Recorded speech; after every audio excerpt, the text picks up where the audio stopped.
Everywhere where occupation occurs, some forms of resistance or of protest against this occupation rise. During World War II, when the majority of Europe was occupied by German forces, in most countries, some forms of resistance were created. And today a presentation of a game which will enable us to take control of members of the resistance trying to accomplish missions in order to hinder German occupation. This will be the review of a game which will transport us to France during the Second World War and which will enable us to incarnate members of La Résistance.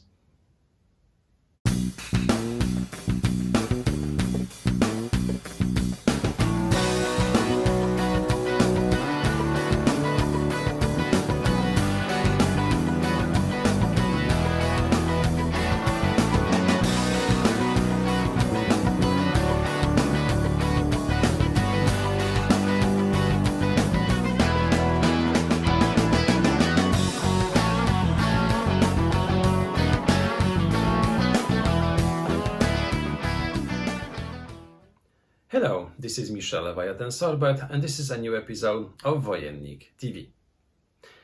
Today another game which will be set in World War II, in the times of World War II, but a different kind of game. It won't be exactly a war game, it will be rather a game set in the reality of World War II. This will be the review of a game initially released as a print and play title, but then released as a boxed game, and this will be the review of Maquis. Maquis was initially released in 2013. Since then, it was also released once more thanks to a successful Kickstarter campaign.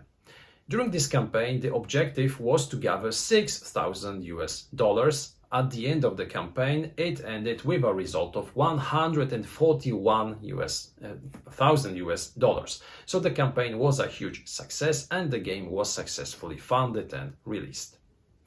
The game was designed by Jack Staines and it was released by Sideroom Games. It is a solitaire game, so we will be playing only using a set of elements, but in solitaire mode, with a time of play somewhere around 15 to 30 minutes per mission, and with a minimum age of the player, which is somewhere around 14 years old. Today's video wouldn't be possible without Łukasz Wilisowski, which I would like to very kindly thank for sending me the game both for testing and for recording those videos. So it is thanks to Łukasz Wilisowski that you are now currently watching this video. Thank you once more, Łukasz. I really enjoyed the game and I'm happy that you enabled me to play it, to discover it and to play it and to record those videos. The game itself transports us to France during the Second World War and we will incarnate members of the French Resistance. During the game we will be trying to gather very precious equipment such as weapons, such as explosives, food, maybe medicine, in order to accomplish missions. Those missions will be different from game to game, but accomplishing those missions won't be that easy because not only we will have to gather some equipment, not only we will have to transport this equipment to specific locations, we will also have to avoid being arrested because the town in which our resistance is working is being constantly patrolled by militia forces and maybe even sometimes by military units, by soldier units. So it won't be that easy. During this video I'd like to present you the game, so I'd like to show you how the components of the game look, then briefly explain what are the key mechanics used, and at the end, as usually, I'd like to give you my final thoughts and the final recommendation of this title. So let's jump straight into Maquis and let's take a look at how this game looks and how it works. Here is Maquis, the game covering French resistance during the Second World War. I'd like to briefly show you how the game looks and then explain also how the game works. This is the first edition of the game, but the second one was very similar to the one that I will be showing you today. This is a solitaire game in which we will take control of resistance workers trying to achieve, trying to complete missions. Before each game, we will be drawing 2 cards from the mission deck. Those cards are of 2 different difficulty levels. We have easier missions and harder missions, differentiated by the number of stars on the backside of the cards. Each mission has its own name, which depicts what is the most important thing that we should do in order to accomplish it. Then we have also a flavor text, and finally we have also the instruction telling us what to do in order to complete such a mission. As you can see, each of those missions has also a fantastic illustration, a great illustration, which increases the climate, increases the feeling of playing this game. During the game, as I said a few moments ago, we will randomly draw 2 of those missions. And in order to win the game, we have to complete both missions before the time of the game ends. So winning the game consists in accomplishing both missions. We can lose, however, due to several things. The first one is the situation in which we haven't been able to accomplish both missions before the game ends. The game normally can last up to 15 turns. So we have 15 turns to accomplish both missions. If we are unable to do so, we lose the game. Secondly, we lose the game if we lose each and every of our resistance workers. We start the game with 3 resistance workers. Those are the white pawns, which start the game at the safe house, the only place or one of the only places on the board which is quite safe for our pawns. Thirdly, we can lose the game if the morale of the local community falls to the smallest possible level. The game starts at the initial morale is at a level of 6, but due to different events, this morale level can reach 0, which means that we lose the game. So this is another situation in which the game ends with our and which results in our defeat.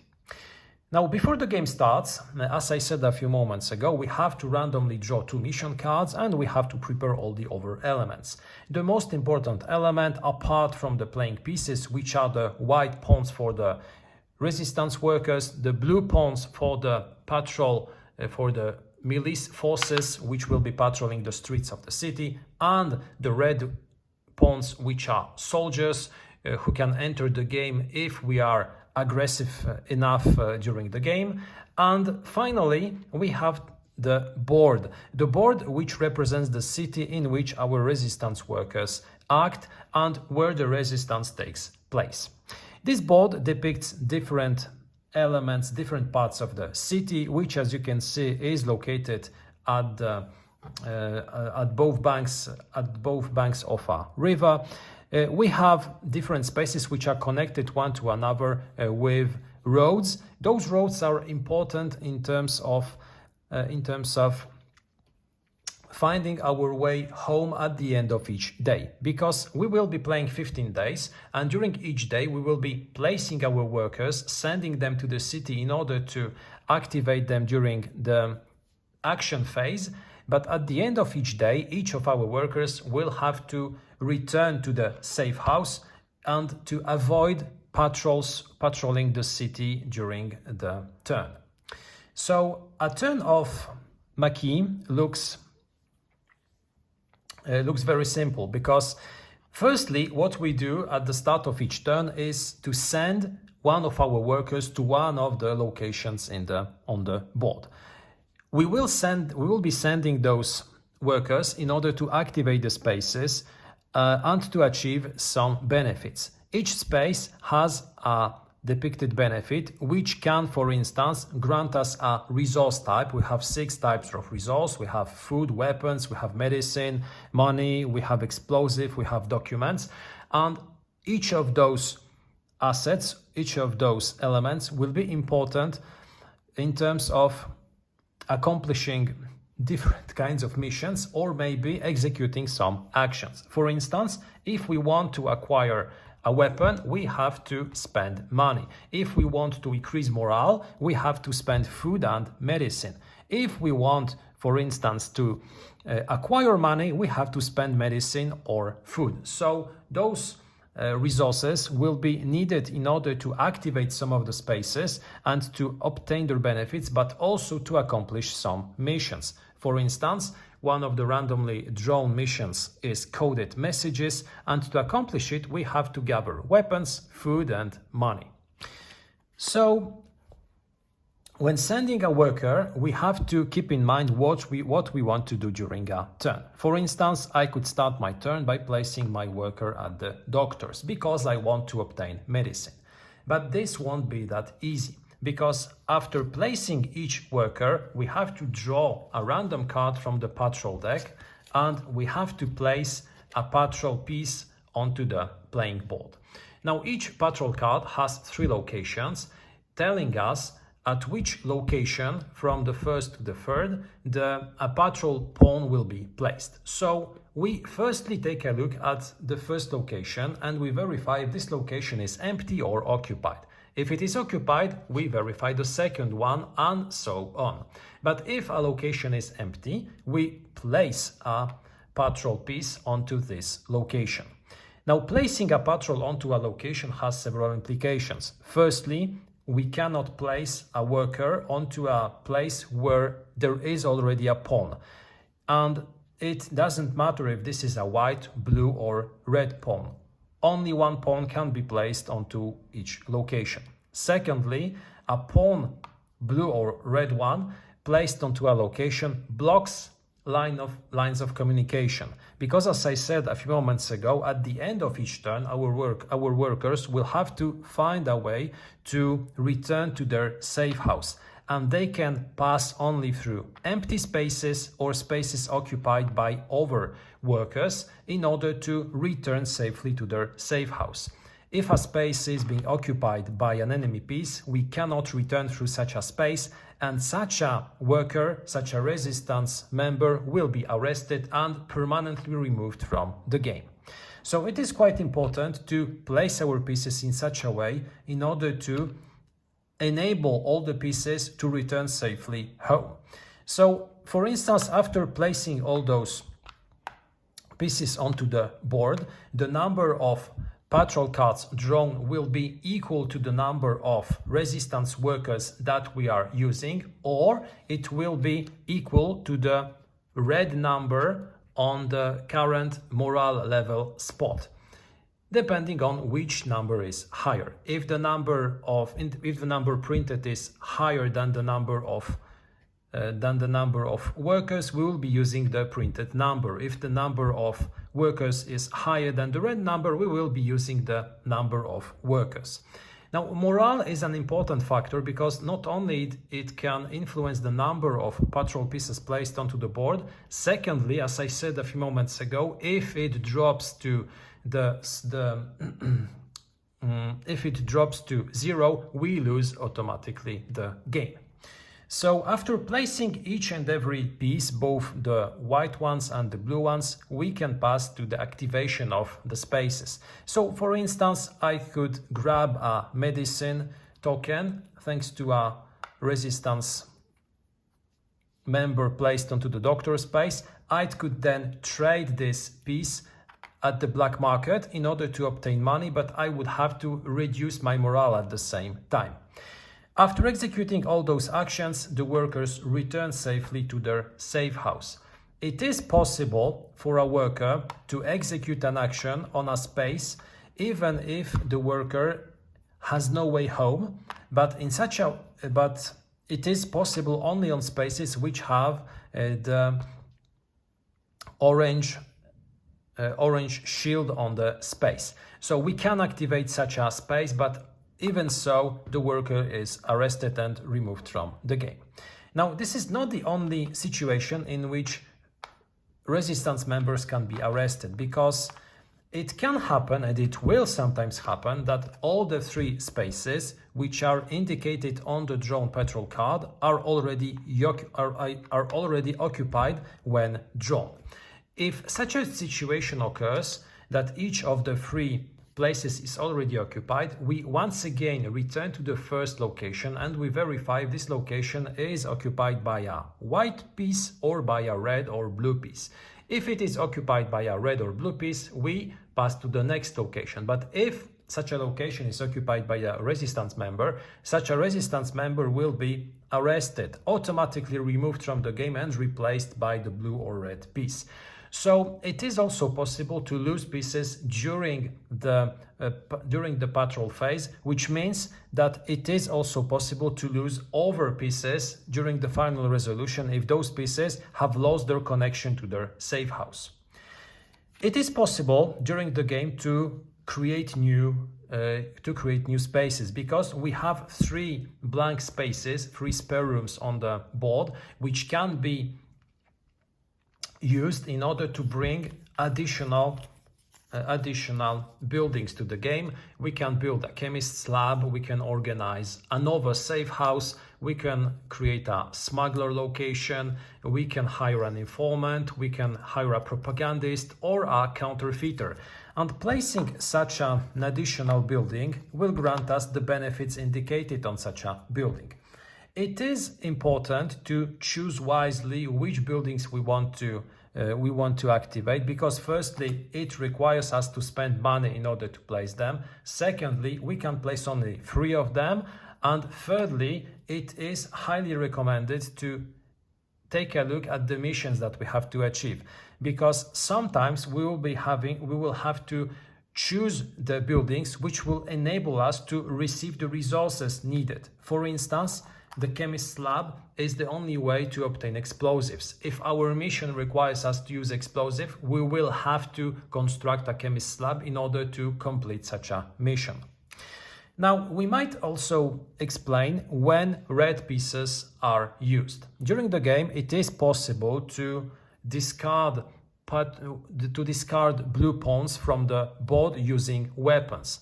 Now, this is obviously very important when our pieces are blocked and when they cannot return safely to our safe house.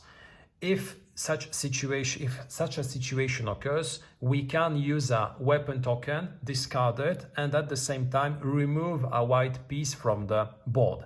It is not removed permanently, but it enables us then to unlock the space through which we can connect our pieces to our safe house. Unfortunately, the drawback of such a removal is the increase on the soldier tracks, which firstly increases the number of red pieces which will be placed during patrol phases. Secondly, it automatically reduces our morale. Red pieces work pretty much the same way as blue ones, with 2 exceptions. Firstly, they are always placed as last pieces of our opponent. So for instance, if I were to place 4 enemy pieces, I would place 3 blue ones and then the last one would be a red one. Secondly, red pieces cannot be shot at, so such a piece cannot be removed using weapon tokens. Now, after placing all the units, after executing each action, all the workers and all the enemy pieces are removed from the board. Then the round marker is moved and a new day starts.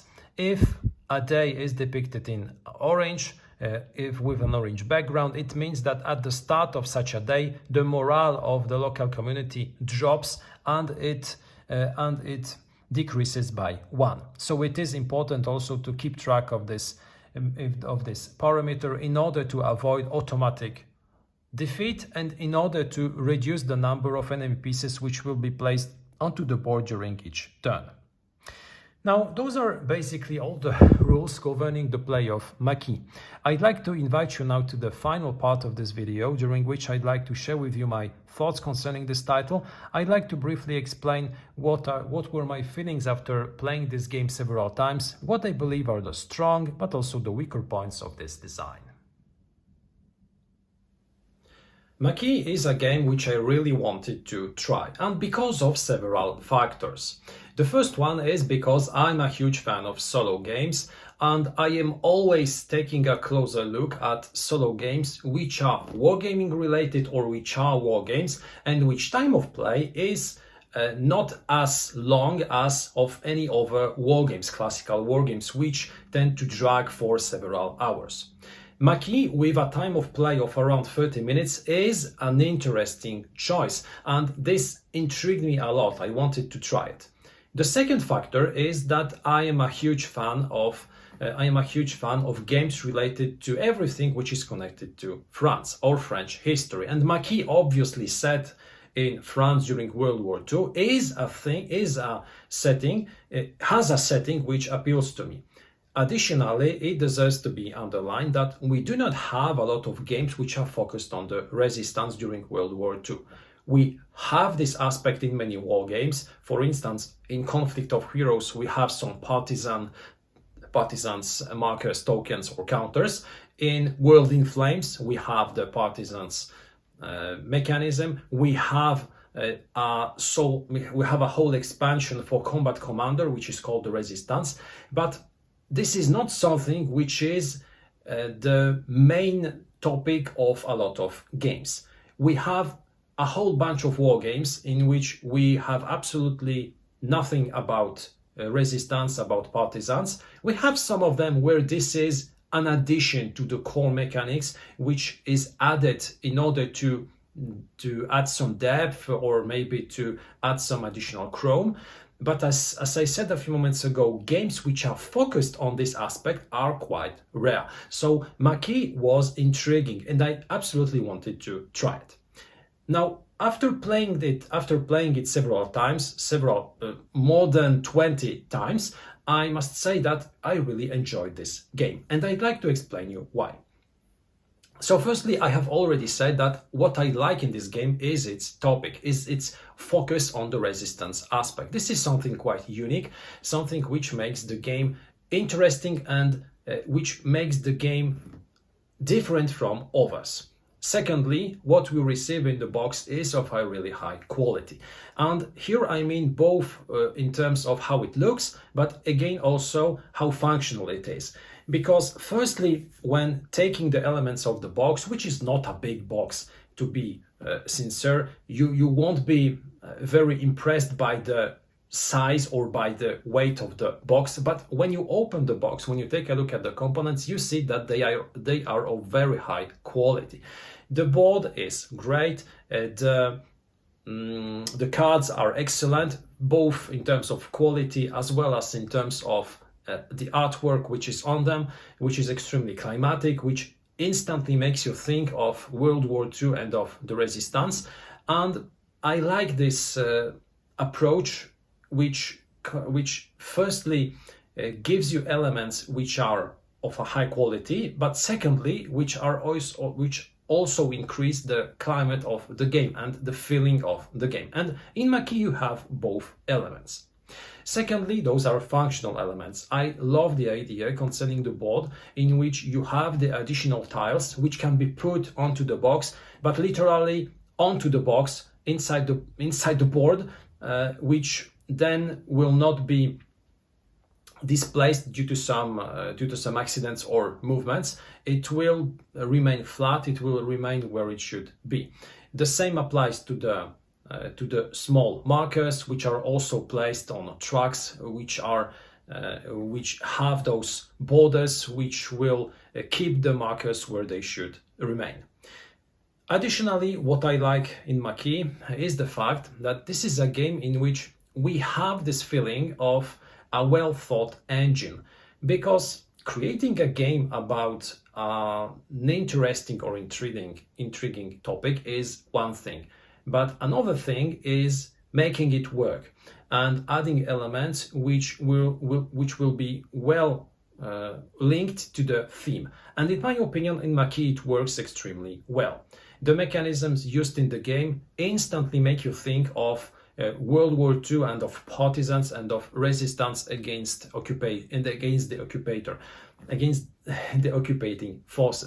occupying forces. And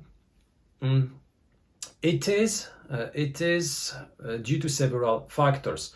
Firstly, what I really like, what in my opinion is a brilliant idea, is the idea of sending your workers during daytime in order to gather equipment, in order to gather intelligence, in order to accomplish missions.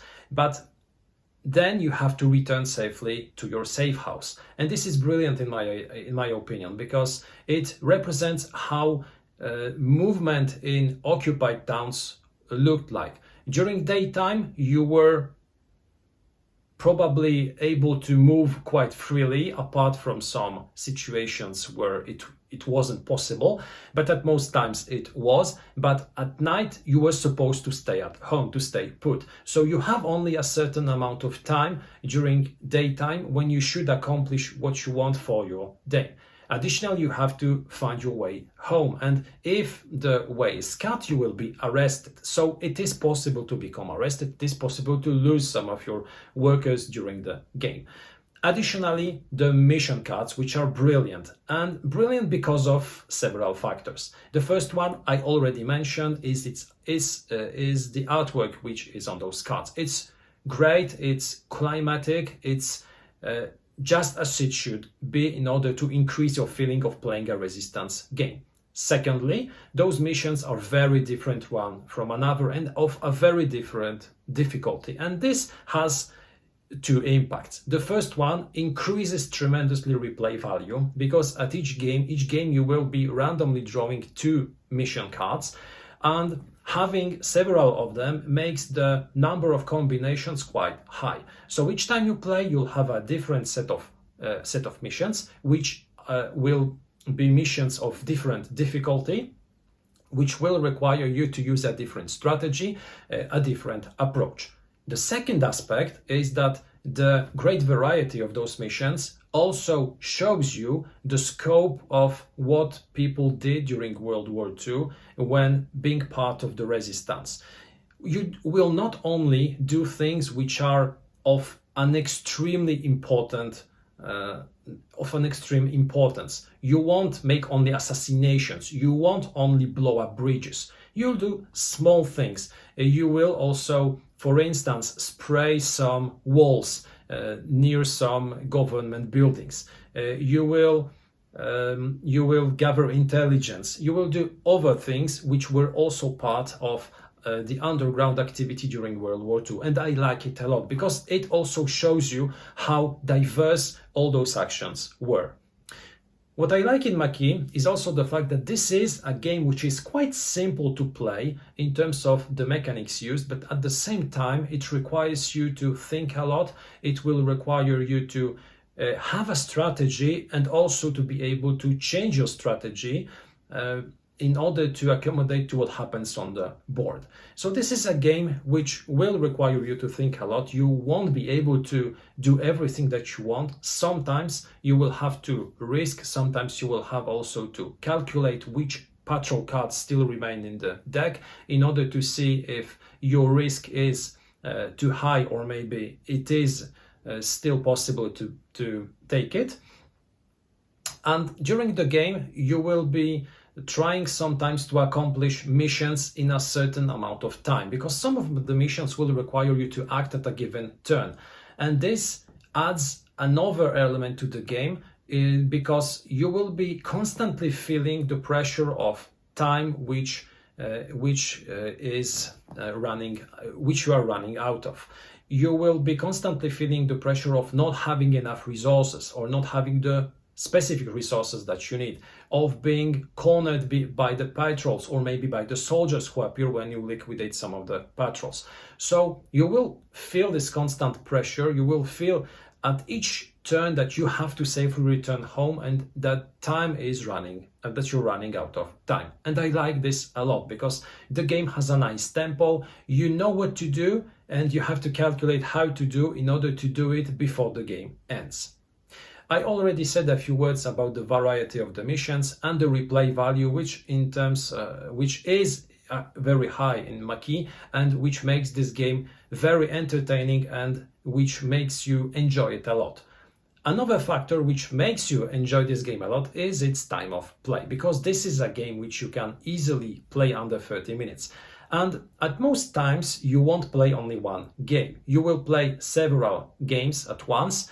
Sometimes, or even often, you will play a game, lose, and try once more with the same combination of mission cards. Because after finishing the game, which will take you 20-30 minutes, you will have some reflections. You will think about what you could have done better, what mistakes you made, or maybe what better decisions you could have taken, and you will replay the game. You will retry to accomplish both missions in the given amount of time. So this is a game which is not only entertaining, it is also very engaging. It makes you think about what happened during the game. It makes you also think what other tools you could have used, or what other decisions you could have made in order to accomplish the missions. So this is a game which is so fast to play, and at the same time so full of decisions that each play will be extremely engaging. So those are the things which I really like in Maquis, which are, in my opinion, the things which make the game shine. But there are also some factors which might be problematic. The first one, in my opinion, is the rulebook. I said that the game is quite easy to learn. It has a quite low entry level, but at the same time, the rulebook is, in my opinion, written not in a very good way. There are some ambiguities, there are some doubts concerning how some missions work, how some base mechanisms work, and you can just take a look at BoardGameGeek in order to see how many questions arose on since its release, in order to see that there are some issues concerning rules. Hopefully, a lot of those questions which may arise are already answered on BoardGameGeek, but before my first game, when I drew my two first missions, I really had to consult BoardGameGeek in order to make sure that I was playing correctly. The second thing is the fact that although the game is climatic, although you do feel that you are playing as Resistance members, in my opinion, the game could have went even further. Because when playing the game, you are using those meeples, you are using those anonymous meeples who are sent somewhere into the city, then return home. But if those meeples received names, if the white meeple was Jean, the other one Richard or Gérard, I would play the game even more happily. It would be so much more climatic, because when thinking of the Resistance, you are not thinking of huge military anonymous formations, of sergeants, of captains. You're thinking of individuals, and the individuals have names, individuals have souls. I'd love to see a version in which each of those meeples has its own picture, maybe its own sticker and its own name. It would be much more climatic. It would be even more engaging, because now when I lose a meeple, an anonymous worker. I don't care a lot unless it makes me lose the game. But if I lost Jean, the heroic member of the Resistance, who already gathered equipment a few turns earlier, enabling me to score my first mission, I would be devastated. Or if I won the game thanks to Gérard or maybe Pierre, I would be so proud of him. And then when playing my next game, I would remember that Pierre was an extremely heroic member of the Resistance, that he allowed all the town to liquidate, to eliminate an enemy of the people. Here it's more anonymous, it's more abstract. Maybe it was a decision which was implemented in order to make the game more accessible. I don't know, but I'd prefer to give it another boost. It's of course possible to be done by using stickers or anything else, standees, but I'd like to receive such a game already and to fully enjoy it out of the box. The last thing which might be problematic is the fact that even though the game has an extremely high replay value, at some point you will be feeling that the game can be quite repetitive. When playing some missions, you will instantly spot that you have to make the same moves a few turns in a row. You have to gather the equipment that you need. For instance, if you need explosives, you will have to firstly gather medicine, which are provided by the doctors. You will constantly send your resistance members to Pont-l'Évêque and to the doctor, and you will play this 3 or 4 turns in a row in order to amass the medicine needed to convert it to explosives. At other times, when playing the same combination of cards, you will have the feeling of already knowing what to do. Hopefully, the game has, as I said already a few times, a high replay value, so this feeling of being repetitive won't be very often.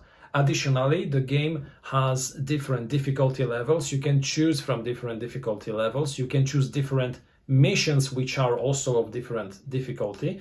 So this won't be a huge problem, but if you play the game really heavily, you might feel that the game is quite repetitive at some points.